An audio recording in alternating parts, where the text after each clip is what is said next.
What is up, y'all? Welcome back to another episode of Surfing the Stream, where every week we are on a quest to find out what is the greatest movie of all time. I am here to review Pearl, which is a horror prequel to the movie X.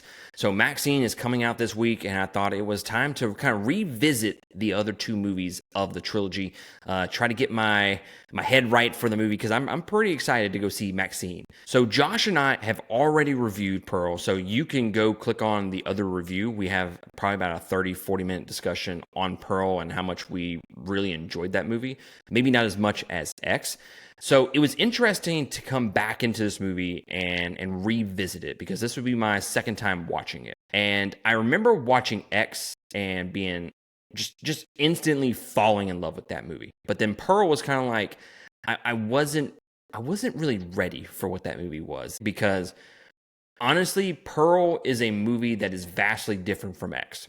So if you are interested in seeing Maxine and you just came from X and you're ready to watch Pearl, it's a vastly different movie than X, which was a kind of a throwback to the Texas Chainsaw Massacre, where Pearl is a throwback to like early 1930s, 40s cinema, where it takes a lot from The Wizard of Oz, which I was not expecting going into this movie. I mean, hell, in this movie, we get a scarecrow, we get her riding the bicycle that looks like Annie Ann from Wizard of Oz.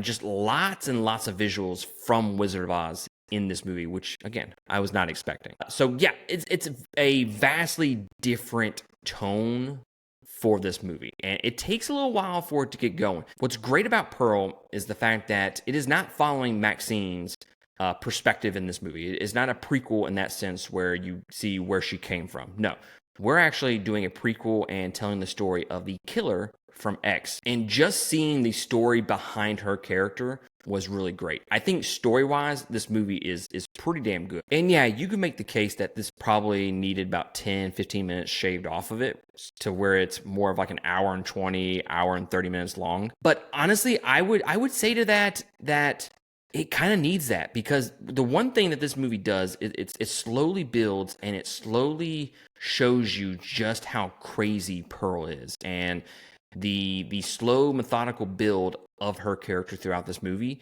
leads you in to what she is in X. So I think it's needed. But with that being said, I don't know if the pacing is great throughout the entire movie. It's just, it dips in several different spots, especially towards maybe the first and second act. But with that being said, I think there's a lot more good here than there is bad. Like I said, it dips a little bit here and there in terms of the pacing, and okay, can we speed this up a little bit? But it's all needed. It's all needed for that character development, and I wouldn't necessarily take it out. I just wish they would have changed the scenes up a little bit, make them a little bit faster paced. Acting. I think that is the key to this movie. Mia Goth is absolutely fucking fantastic in this movie. She was good in X. I'm not gonna sit here and say that she was my favorite character in that movie or my favorite actress, because she wasn't. But she fucking cooks in Pearl. Absolutely. Her 6-minute long monologue is absolutely fantastic. It is one of the best long takes I've seen ever. I think her acting in that is just truly magnificent, because she goes through a wave of emotions, and she puts us through a wave of emotions at that. Basically, she kind of just goes back and forth between this sad to this horrifying character, and you kind of feel empathy for her for a little bit. Then you're like, oh wait, bitch, you're crazy. So it's just, it's a magnificent scene where she just acts her ass off. And I think Mia Goth does an amazing job throughout this entire movie, which gives me hope for Maxine and going to see that movie when it comes out later this week. As far as the kills go, they're not as inventive or as imaginative as the ones in X, but it does keep the plot going forward. It's just, it's a weird movie to review, guys. I won't sit here and say that it's your typical horror movie, because a lot of it takes place during the day. But I love the fact that it does do that. It does something different than all the other horror movies. And it does take some big swings, and it does miss sometimes. But I will definitely rewatch this again. But like I said earlier, this was a movie that I was very interested in rewatching to see how my opinion would change.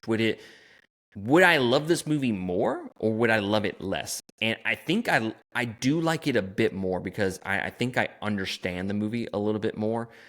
since watching it again. And the fact that going into it, I know the tone that they were going for. I wasn't necessarily thrown off by it this time. So I kind of expected it, and I didn't let those expectations really drag the experience down for me, which, again, I had super high expectations for it the first time. So I do think I like it a little bit more. But you're wanting to watch this movie, just know it is not the same movie as X, and it is not your typical horror movie. There's not a whole lot of scares in this movie at all.